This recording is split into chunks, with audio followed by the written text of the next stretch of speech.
In the shadowed valleys of Central Europe, where the Iron Curtain sliced through fog-shrouded forests like a rusted blade, the Soviet Spetsnaz were kings of the unseen.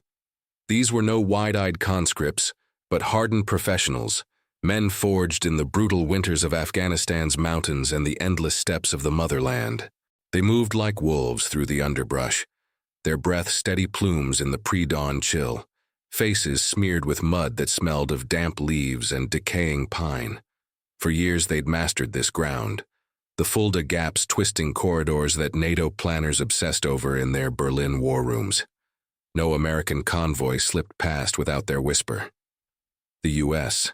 Army rolled in like thunder, predictable herds of olive-drab trucks belching diesel fumes, grinding gears echoing off the hills long before the lead vehicle crested the rise. Tanks lumbered on marked roads, their treads chewing asphalt into gravel confetti, while supply lines stretched like exposed veins, ripe for the cut. Spetsnaz training drilled it into them. Wait in the silence. Let the enemy announce himself with the roar of engines and the chatter of radios crackling like dry twigs underfoot. One burst from hidden positions, and the column dissolved into chaos. Flames licking fuel tanks, screams swallowed by the wind. Captain Yuri Volkov remembered his first taste of it during a 76 exercise. Shadows of the real war they all knew loomed eternal. His team had ghosted into position at dusk, bellies full of black bread and weak tea, burrowing into foxholes that reeked of wet soil and their own sweat. The Americans came right on schedule, headlights piercing the gloom like accusatory fingers. Volkov's men waited, hearts pounding in rhythm with the distant rumble. Then the signal, a gloved hand slashing the air. Grenades arced silently, blooming into fireballs that turned night into day. The army froze, then panicked, their heavy machine guns spitting blindly into the trees. By morning, the road was a graveyard of twisted metal, and Volkov's report back to GRU command painted the picture. The Americans fought by the book, and the book was theirs to rewrite. That confidence hardened over the years. Spetsnaz rotations came and went, each team layering intel like frost on a window pane. They knew the routes by heart, the secondary paths where engineers bridged streams with clanking pontoons, the choke points where artillery spotters perched on hilltops, scanning with binoculars that glinted like predator eyes. Even the sounds were mapped, the low growl of supply trucks straining uphill, the sharp yelp of walkie-talkies barking orders in English accents thick with Midwest drawl, radios that betrayed positions with every burst of static, vehicles that left trails of exhaust hanging in the still air like smoke signals. Volkov's unit, the 3rd Separate Brigade, prided itself on this edge. They weren't fanatics chanting slogans.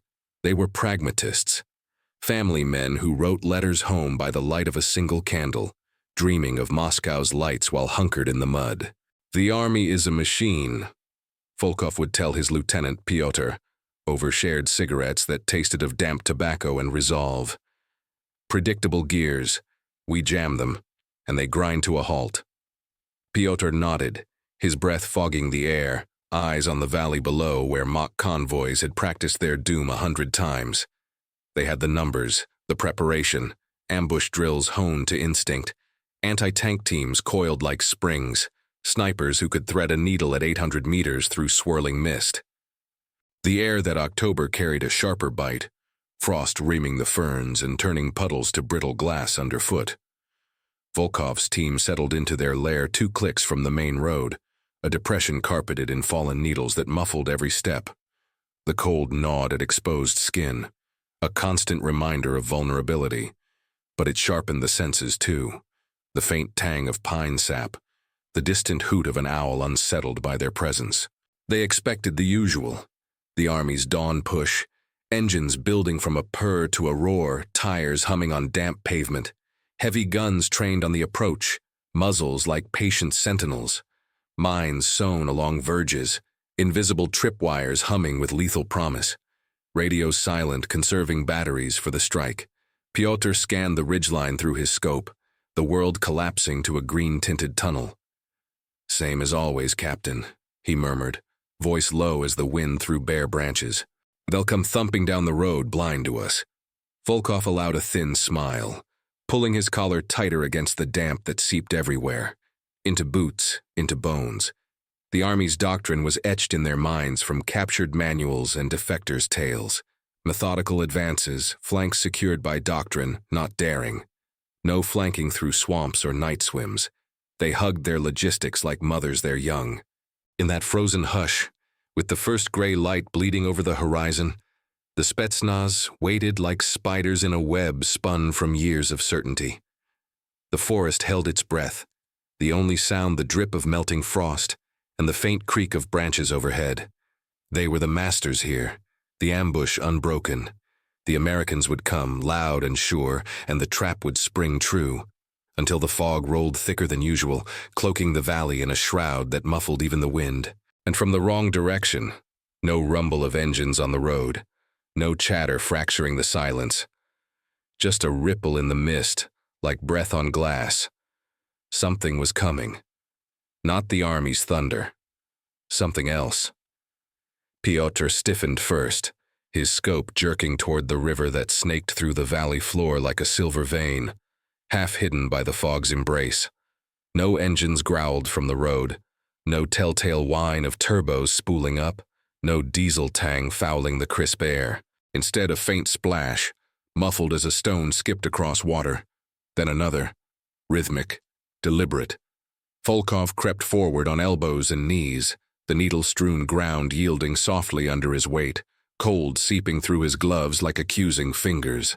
He glassed the mist, breath held shallow to avoid fogging the lens. Shapes materialized, not the hulking silhouettes of Bradleys or the squat bulk of Abrams, but men. Lean figures rising from the river like wraiths from the deep, water sheeting off their gear in dark rivulets that steamed faintly in the chill. No trucks churning mud behind them, no pontoon bridges clattering into place.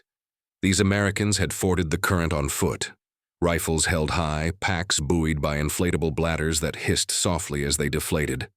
Marines. Volkov knew the word from briefings, spat like a curse in GRU halls. Devil dogs. Unpredictable as a storm off the Pacific, bred for islands and beaches, but somehow here, in Europe's sodden heart. They didn't bunch up like the Army's road-bound columns, easy meat for a single volley. These spread out in a loose skirmish line, vanishing into the reeds along the bank as if swallowed whole. One paused, knelt and scanned the tree line with eyes that pierced the haze, then signaled with a hand like a blade slicing air. No radio crackle betrayed them. They moved on gestures, instincts honed sharper than any antenna. The Spetsnaz froze, pulses quickening. This wasn't the script. The Army secured bridges, engineers splashing with spotlights and curses. These men embraced the water, the mud sucking at their boots with wet smacks that blended into the fog's murmur. Volkov hissed into Pyotr's ear, voice a gravel whisper. "Flankers, from the river, alert the teams." Pyotr nodded, slipping back to relay the warning through hand signals. No electronics to light up their position like beacons. But doubt crept in already, a worm in the gut. Their traps lined the road, claymores angled for convoys, anti-vehicle mines buried under gravel shoulders, heavy machine guns zeroed on the straightaway. Useless against ghosts who shunned the path. Volkov's mind raced through contingencies, shift fire to the flank. But the fog-cloaked range turned meters into mysteries. Down below, the Marines pressed on, a ripple disturbing the valley's hush. One team peeled off toward a swampy thicket the Army always bypassed, calling it impassable quagmire. Volkov watched through his scope as they waded in knee-deep, the muck parting like reluctant flesh, rifles probing ahead. No hesitation, no calls for engineers. They laughed. Low guttural sounds carrying faintly uphill, defying the cold that clawed at Volkov's own resolve. Madmen. The briefings had whispered it. Marines didn't fight to hold ground. They seized it, thrived in encirclement, charged when outnumbered 3-1. While the Army methodically cleared sectors, securing flanks with fire teams and drones buzzing overhead, these operated like wolves, lone, feral, slipping through seams in the defense. A snap from the underbrush yanked Volkov's attention left. Another group emerged from the forest's edge, not crashing through like green recruits, but gliding, branches barely stirring. They'd paralleled the river through briar-choked ravines, faces blackened with grease that swallowed light, gear lashed tight to silence rattles. No exhaust plumes marked their trail, no tracks gouged deep for scouts to follow. The army left scars, torn earth, discarded ration wrappers fluttering like flags of surrender. These left nothing but whispers of movement, the faint scrape of a poncho liner against bark. Piotr's voice cracked the tension. "Captain, they're everywhere. Not one column, a net." Volkov peered downslope, heart thudding against ribs. The mist swirled, parting to reveal knots of them, one probing the road's verge experimentally, kicking at a mine with casual boot. Testing, not triggering. Another scaled a low ridge, bellies to the dirt, vanishing into ferns that rustled like conspirators. The Spetsnaz positions, so meticulously sighted for the obvious approach, now felt exposed, backs prickling as if eyes bored from every shadow. The first shots cracked the dawn. Not the sustained roar of an army barrage, but precise snaps, like whips lashing fog. A Spetsnaz outpost on the far flank lit up, muzzle flashes strobing as they engaged phantoms materializing from the swamp. Screams echoed, cut short. Volkov's radio finally squawked. Piotr's counterpart. "They're in the wire, breached the minefield, came under, through the water." Impossible. The mines were layered, tripwires strung low. But these Marines crawled, swam, detonated paths with breaching charges that boomed muffled, then exploited the gap before smoke cleared. Volkov gripped his rifle, the wood slick with condensation, a chill unrelated to weather settling in his marrow. The army was a hammer, pounding predictable nails. These were the storm, unleashing from flanks, rear, even overhead as rotors thrummed faintly now, distant but closing, dropping more shadows into the chaos. No grand symphony of artillery prep, just sudden violence, Marines surging with bayonets fixed, closing to kill range where Soviet heavy weapons choked on their own bulk. The web trembled. Piotr's eyes met Volkov's, wide with the dawning fracture. "They're not following roads, Captain. They're the roads." The forest, once ally, now conspired against them. Every drip, every gust masking the enemy's creep. Confidence curdled to unease, the trap inverting. Something primal stirred, not just tactics failing, but the world tilting. Rules rewritten by men who laughed at the odds. The Spetsnaz hunkered deeper, breaths ragged, waiting for the fangs to find flesh. The ghosts were closing, and the morning reeked of their audacity, salt sweat and river slime mingling with the pine. Volkov's finger hovered over the trigger guard, the metal cold and unforgiving against his calloused skin, as the first screams clawed through the fog from the eastern flank. Not the disciplined cries of soldiers rallying, but raw animal panic. Men who'd faced mujahideen ambushes in sun-baked passes now unraveling like cheap rope. Piotr's face, usually carved from granite, twisted in the half-light, beads of sweat tracing paths through the mud on his brow despite the frost. "Captain, they're inside the perimeter," he breathed, the words tasting of bile. The radio hissed fragments. "Lost contact with second team. Shadows everywhere. Can't see them." This wasn't ambush. This was dissolution. Volkov's mind reeled, replaying years of drills where the enemy came scripted, predictable as a metronome. They'd sighted claymores for clustered trucks, machine guns sweeping kill zones plotted on grease-smeared maps. Mines waited patient under the road skin, pressure plates set for the weight of armor. But these Marines, they danced around the edges, slipping through gaps no sane force exploited.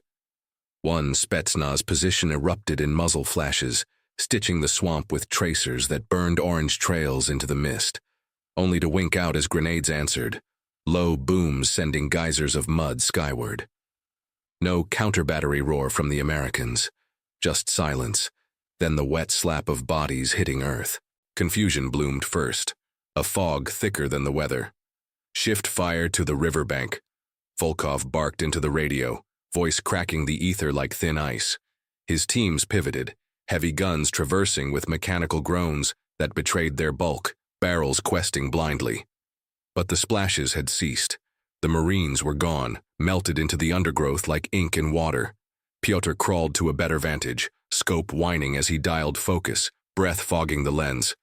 Nothing, Captain. Like they read our angles. Volkov felt it then. The gnawing doubt, a predator's teeth sinking slow into certainty. These weren't the Army's plodding infantry, hunkering behind engineer screens, calling in fire support that lit the sky like a vulgar fireworks show. No, these men thrived in the fracture, the moment when plans curdled. Deeper in the thicket, Private Ivan Kuznetsov clutched his rifle, heart hammering against his ribs like a trapped bird. He'd written to his wife in Leningrad just last night, promising sausages from the next supply drop, her letters tucked in his breast pocket smelling faintly of lilac perfume amid the reek of unwashed wool. Now that pocket burned against his chest as shadows flitted past his foxhole. Too quick, too silent. He squeezed off rounds into the ferns, the recoil jolting his shoulder, brass casings warm and spent at his feet. A laugh answered, low and mocking, carrying on the damp wind. Not terror, amusement. Ivan's training screamed to hold, call position, wait for the counter-push. But the push never came from his side. It came at him, a Marine bursting from the mist like a fever dream, bayonet glinting as he closed the gap before Ivan could thumb the selector to full auto. The man's eyes, wild, unblinking, locked on Ivan's for a split second. No hatred, just feral focus, the gaze of a hunter cornering prey in its den. Ivan fired wild, the burst chewing bark. But the Marine rolled through it, coming up knife close, a snarl twisting his salt-crusted lips. The fight ended in a tangle of limbs and grunts, hot blood slicking the needles, Ivan's world narrowing to pain and the stranger's knee driving into his gut. No quarter asked, none given. Around him the forest betrayed its own, branches snapping under careless boots that weren't theirs, whispers of movement circling like wolves, scenting weakness. Back at the overlook, Volkov pieced the nightmare. Reports trickled in, flank breached, sniper nests rolled up from behind, the road's mines untouched save for one foolhardy probe that drew fire and vanished. They're not advancing, Pyotr muttered, reloading with shaking hands, the metallic clicks unnaturally loud in the hush. They're infiltrating, picking us off. Volkov nodded, throat dry as ash. The Spetsnaz prided themselves on order. Infiltrate, disrupt supply, exfiltrate clean. Chaos was their tool, wielded surgically. But these Marines embodied it, aggressive to madness, willing to fight outnumbered, surrounded, their doctrine whispering that encirclement was opportunity, not doom. GRU briefings had dismissed them as showboats, amphibious fanatics unfit for Europe's mud. Lies. They were the mud, flowing through defenses like contaminated rain. Fear followed confusion, primal and insidious, seeping into bones chilled beyond the weather's bite.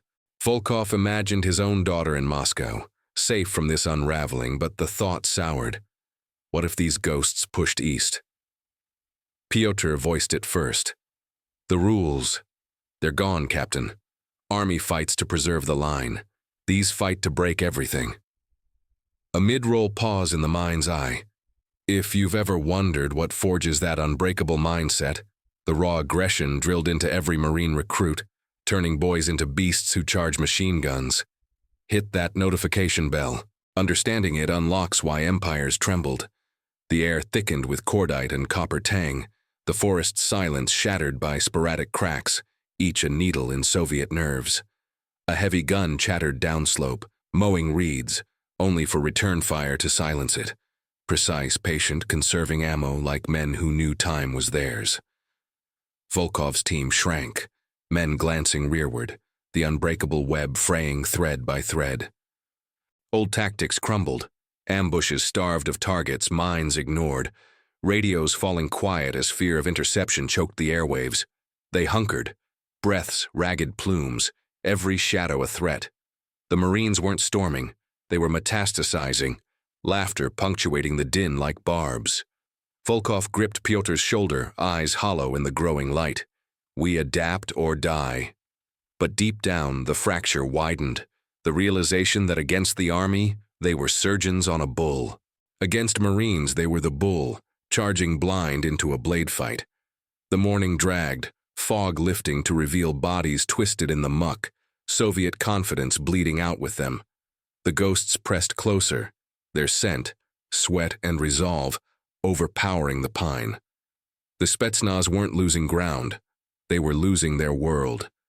Volkov's world narrowed to the rifle's iron sights, the forest a labyrinth of threats closing like jaws. He ordered a pullback, fall to secondary positions, consolidate the line. But the words tasted hollow, commands drifting into the ether like smoke from a dying fire. Pyotr relayed them with hand signals, fingers stiff with cold and creeping dread, while the Marine's presence pulsed everywhere. A rustle in the ferns, the snap of a twig under deliberate weight, the faint metallic snick of bolts cycling rounds. No massed assault, no thunderous barrage to pin them down. Just infiltration, methodical as termites devouring a house from within. As his team slithered rearward through root-tangled gullies that reeked of stagnant water and rot, Volkov's mind clawed for answers. This wasn't brute force overwhelming them. It was something purer, more insidious. A doctrine that turned the battlefield into a living thing, unpredictable as the river they'd crossed. He'd pored over captured pamphlets and GRU briefings, dismissed them as Western bravado, maneuver warfare. Not the Soviet way of massed firepower grinding enemies to dust, but fluid motion, striking where least expected, bypassing strong points to sever the nerve. The army embodied rigidity, static defenses, prepared positions, logistics chains that begged disruption. Marines. They were the disruption incarnate, schooled to maneuver through hell itself. Downslope, a Spetsnaz machine gun nest, his best gunners, veterans of the Afghan grind, chattered defiance into the swamp. Tracers arced like fireflies drunk on rage, chewing foliage to shreds. Silence answered, then rotors, not the heavy thump of Soviet Mi-24s, but the high-pitched whine of light helos slicing the fog from above, invisible until they weren't. Cobras or Apaches, Volkov guessed from the briefings, their shadows fleeting as they hovered, miniguns whispering death in precise bursts that silenced the gun without wasting a round. Combined arms, not artillery pounding blindly, but air and ground woven seamless, helos spotting for the infantry ghosts below. The Marines didn't lead with tech. The tech amplified their knife-edge aggression, rotors buying seconds for the wolves on foot to close. Pyotr gasped beside him, pointing through a gap in the brambles. There, a Marine fire team bounding forward, not in tight formation but dispersed, each man a node in a net. One laid suppressive fire, short controlled bursts that pinned without revealing position. The muzzle's bloom swallowed by suppressors that turned roars to coughs. Another flanked low, belly crawling through mud that slurped greedily at elbows and knees, vanishing into reeds before Pyotr could track. The third waited, patient as death, then surged, aggression distilled, closing to grenade range where Soviet heavies faltered. No fear of encirclement. Their training whispered it was home turf. Fight surrounded, resupply by airdrop, hold until relieved or victorious. Volkov had laughed at such tales in Moscow briefings, over vodka that burned like truth serum. They court annihilation. Now, watching his own men picked off, he saw the genius. Rigidity broke under pressure, fluidity bent, reformed, struck back. The revelation hit like ice water in the veins as Volkov crested a low rise, the valley unfolding in patches where fog thinned like retreating cowards. His sniper, posted high on a pine perch, cracked off a round. Perfect heart shot through swirling mist. The Marine dropped, but two more peeled from cover, not scattering but charging upslope, rifles barking in unison. They fired from the hip, closing the kill zone with feral speed, bayonets catching glints of watery sun. The sniper bolted, tumbling down the trunk in a clatter of branches and curses, his spotter dragging him into underbrush that tore at uniforms like vengeful hands. Technology played servant here. The Marines' night vision rigs, glimpsed earlier in the gloom, turned Spetsnaz darkness to daylight, while Soviet scopes fogged uselessly. But it was the will behind the goggles, unyielding drive to seize the initiative, that blinded the hunters turned prey. Volkov hunkered in a hasty scrape, the earth cold and unyielding against his spine, breath-ragged plumes mingling with diesel wisps from a burning outpost downslope. Pyotr whispered fragments of it, piecing the puzzle from half-heard GRU lore. Marines trained expeditionary, light and lethal, shipped by sea or air to fight outnumbered on hostile shores. No deep supply tentacles to sever. They carried days on backs, fought lean, improvised. While the army cleared sectors methodically, flanks secured, engineers paving paths, these bypassed, enveloped, struck command nodes first. Maneuver doctrine in flesh. Attack the rear, the soft underbelly, while feints pinned the front. Airstrikes married to ground push. Helos ferrying squads into Soviet blind spots. Infantry exploiting the chaos with knife fights in the wire. His radio crackled. A flanking team overrun, voices frantic before static swallowed them. "They're everywhere, Captain. Came from the sky. Roped in silent." Volkov pictured it. Fast ropes from low-hovering birds. Boots thumping soft into leaf litter. Men rolling into action before dust settled. Combined arms supremacy. Air as extension of muscle, not distant hammer. Soviet doctrine relied on mass. Waves crashing defenses. But mass telegraphed, left trails. Marines were the scalpel, slicing veins amid the arteries. Fear metastasized to awe now. The Spetsnaz web not just frayed but inverted. Every asset a liability. Volkov's heavy RPGs, Dragons in Afghanistan's passes, choked here. Too bulky for the knife-range brawl. Backblasts scorching allies in tight woods. Mines ignored. Claymores wasted on empty roads. They adapted too slow. Minds shackled to the army script. Wait, ambush, disrupt. But waiting invited the storm. Pyotr met his gaze, eyes hollowed by the truth. They don't preserve force, Captain. They expend it for victory. Aggressiveness is philosophy. Charge when prudence screamed retreat. Thrive in disadvantage where Soviets consolidated. The sun clawed higher, burning mist to vapor that hung heavy with cordite and blood's iron bite. Volkov signaled withdraw to rally point, the retreat a bitter swallow. Boots sucking through mud that now felt like quicksand tailored for them. Bodies littered the slopes. His men, twisted in final defiance, faces frozen in shock at the impossible. The Marines didn't pursue en masse. They filtered, picking stragglers with sniper patience, their laughter faint barbs on the wind. Volkov glimpsed one atop a rise, scanning with goggles perched like owl eyes, rifle slung casual as a farmer's tool. Not conquerors yet, but unravelers, doctrine breathing life into shadows. In that moment, the secret unveiled itself raw. Technology bowed to tactic, gadgets mere enablers for men who'd internalized chaos. Spetsnaz mastered the expected. Marines authored the unforeseen. The forest, once fortress, echoed their doom. Every drip, every gust a Marine footfall. Volkov's resolve cracked, not from wounds but wisdom. Against the army's bull they were matadors. Against these wolves mere sheep in wolves' clothing. The ghosts owned the morning, and the Spetsnaz bled their illusions away, one tactical truth at a time. Volkov's boots dragged through the leaf-churned mud, each step a concession. The rally point a myth dissolving like the fog under midday's indifferent glare. Behind him, the valley exhaled smoke in lazy coils from smoldering nests, the acrid bite of charred wood and spilled fuel clawing at nostrils already raw from cordite. Pyotr limped at his side, a gash above his eye weeping blood that traced crimson paths through the grime, staining his collar like an accusation. Fewer men trailed them now, ghosts of the dawn watch, faces gaunt masks of what certainty had wrought. No victory chants echoed. Just ragged breaths and the distant pop of unresolved skirmishes, Marines methodically mopping remnants like hunters quartering a field. The fight didn't end in thunderous clash or heroic last stands. It unraveled in whispers, the slow bleed of morale, confidence evaporating faster than morning dew under the sun's scrutiny. Volkov's radio, once lifeline to command, spat only static and sobs. There in the command post, pulling back, God, they're everywhere. No body count swelled Soviet tallies. These weren't wars won by ledgers of the fallen. The Marines claimed no ground in grand sweeps, no flags planted on hilltops. They shattered the invisible, the ironclad belief that the Spetsnaz owned the shadows, that American predictability was doctrine eternal.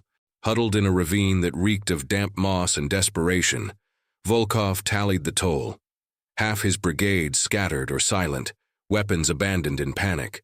RPGs too cumbersome for the frenzy, machine guns jammed from frantic overfeeds. Even Kuznetsov's body lay back there, lilac-scented letters sodden in a pocket now hosting marine steel. Others fled into the woods, not rallying, but scattering, the primal urge to survive overriding oaths sworn over vodka toasts in distant barracks. Pyotr slumped against a root ball, unwrapping a field dressing with trembling fingers. We had them, Captain. The traps, the angles, all for nothing. His voice cracked, not from pain but the void where mastery had resided. Volkov nodded, staring at hands that clutched rifle and dirt alike, knuckles white as bone. The army's defeats had been feasts, columns halted, officers captured with maps spilling secrets like entrails. Morale held then, a professional shrug. Next convoy, same script. But this? Marines pierced deeper, not flesh but soul. They fought as if death were a suggestion, charging positions prudence deemed suicide, laughing through bayonet lunges that left Spetsnaz gasping in the underbrush. No encirclement broke them. It fueled them, squads reforming from fragments, airdrops whispering ammo into clearings like manna from indifferent gods. Soviet heavies, kings of attrition, found themselves outpaced in the intimate dance, knife to throat, where bulk betrayed. As rotors thrummed overhead again, faint shadows darting through canopy gaps, Volkov pieced the verdict. It wasn't gear that undid them, though those night eyes turned Soviet dark to peril. Helos stitching precise death while ground wolves exploited. No, the fracture was philosophical, a clash of worlds etched in sweat and resolve.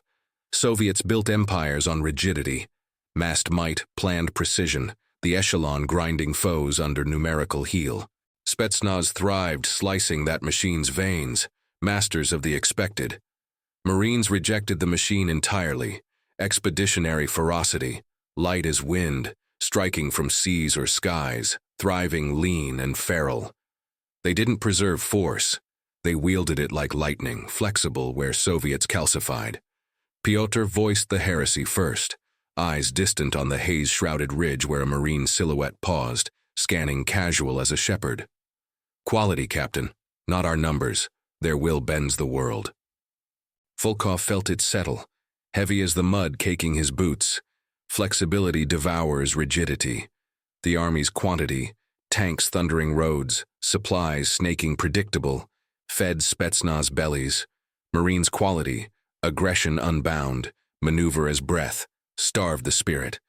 One fought to hold lines, calculating odds like merchants.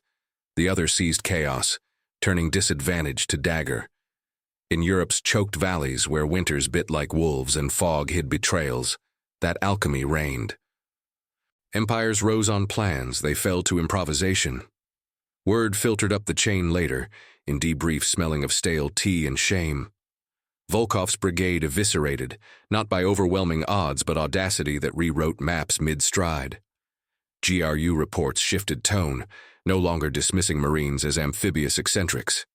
Unpredictable, refuse encirclement, fight as if victory is genetic. Spetsnaz rotations doubled, drills evolving to phantom foes who swam rivers, roped from silence, laughed at minefields. But the scar lingered. Morale's quiet hemorrhage, professionals glancing shadows twice, families' letters now harbingers of doubt. Volkov trudged east as dusk bruised the sky purple, the forest's hush mocking their retreat. Pyotr limped beside, sharing a final cigarette whose smoke curled like unspoken regrets. No triumphant Marine pursuit. They owned victory without chase, ghosts content in the broken web. The lesson etched eternal. In war's cruel arithmetic, the rigid shatter, the fluid endure. Quantity crumbles under quality's blade. Spetsnaz feared the Army's hammer not at all. But the Marines, they were the nightmare that whispered from the river's depths, wolves who became the storm. And in the halls of Moscow, where maps yellowed under lamplight, that whisper echoed loudest, eternal dread of the devil dogs who turned hunters into the haunted.